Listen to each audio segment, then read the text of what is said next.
Mummy.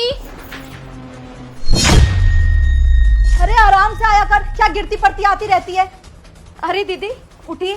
पता नहीं mummy कैसा फर्श बनवा रखा है आपने, जब भी आती हूँ ना गिर जाती हूँ मैं। देखो भाभी, मैं कितनी सारी साड़ियाँ लेकर आई हूँ। अरे किसके लिए लाई है तो इतनी सारी साड़ियाँ? मम्मी आप लोगों के लिए लाई हूँ, आपके और भाभी के लिए। ये देखो मम्मी, ये तो ना मैं नई साड़ी लेकर आई थी, तो ये तो आपके लिए है, बहुत सुंदर लगेगी आप पे। और अभी क्या है ना, घर की सफाइयाँ कर रही थी मैं, तो ये कुछ साड़ियाँ निकली थी, तो मैंने सोचा भाभी पहन लेगी, अभी दे आती हूँ भाभी को। ये लो भाभी, आप पहन लेना इन्हें। अच्छा की जो तू बहू के लिए साड़ियाँ ले आई। ये ना 3-4 दिन से मुझे कह रही थी कि मम्मी जी मुझे साड़ियाँ दिला दो, साड़ियाँ दिला दो। अब ले बहू, आ गई है साड़ियाँ। तुझे 3-4 चाहिए था और देख ये आलिया कितने सारे लेके आ गई तेरे लिए। लेकिन मम्मी जी साड़ियाँ तो पुरानी है ना। अरे तू चुप कर, कोई पुरानी साड़ियाँ नहीं है, सारी अच्छी अच्छी साड़ियाँ है। अब जा इसको अपने कमरे में रख दे और मेरे अलमारी में इसे संभाल के रख देना। और हाँ, इसके लिए चाय बना के ले आ जा।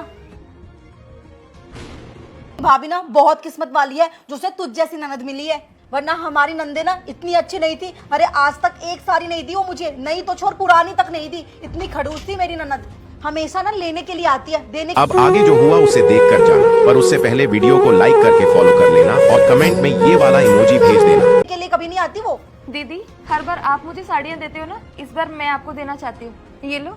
तुम्हें पता है जब मेरी नई नई शादी हुई थी ना, तब मैंने खरीदी थी ये साड़ी, लेकिन मम्मी ना मुझे पहनने ही नहीं देती ब्लैक कलर। तुम्हारे घर में तो सब कुछ अलाउ है ना, तो तुम पहन लेना इसे। ये लो। नेहा तेरा दिमाग खराब है। अरे मेरी बेटी क्यों पहनेगी तेरी उतरन? और वैसे भी इसकी शादी मैंने इतने अमीर घर में की है, इसलिए थोड़ी क्यों कि ये तेरी पुतरी हुई साड़ियाँ पहनेगी। वही तो मम्मी और भाभी, मेरे पति ना बहुत अच्छा कमाते हैं, तो मैं आपकी ये पुरानी उतरी हुई साड़ियाँ क्यों पहनूंगी? मैं ना महंगी महंगी और एक्सपेंसिव साड़ियाँ पहनती हूँ, मुझे नहीं पसंद किसी की उतरन पहनना। तो मम्मी जी मैं दीदी की उतरन क्यों पहनूं हमेशा? अरे मेरी भी तो बड़े घर में शादी हुई है, हमारे घर में किस चीज की कमी है? और मेरे पति भी तो बहुत अच्छा कमाते हैं। हाँ मम्मी, भाभी ना एकदम सही बोल रही है।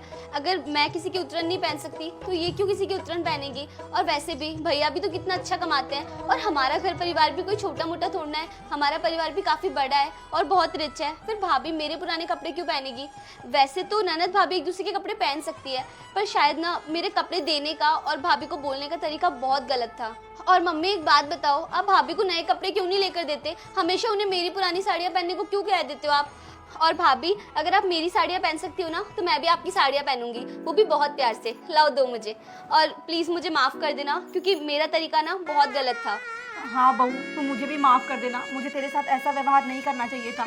अगर ये इस घर की बेटी है तो तू भी तो इस घर की बहू है ना। अगर ये नए कपड़े पहनेगी तो तू भी नए कपड़े ही पहनेगी ना बहू। बहू अब जो कुछ भी हुआ उसके लिए मुझे माफ कर दे, और जाके तू तैयार हो जा, तेरे मायके में शादी है ना, तेरे लिए हम शॉपिंग करने चलते हैं।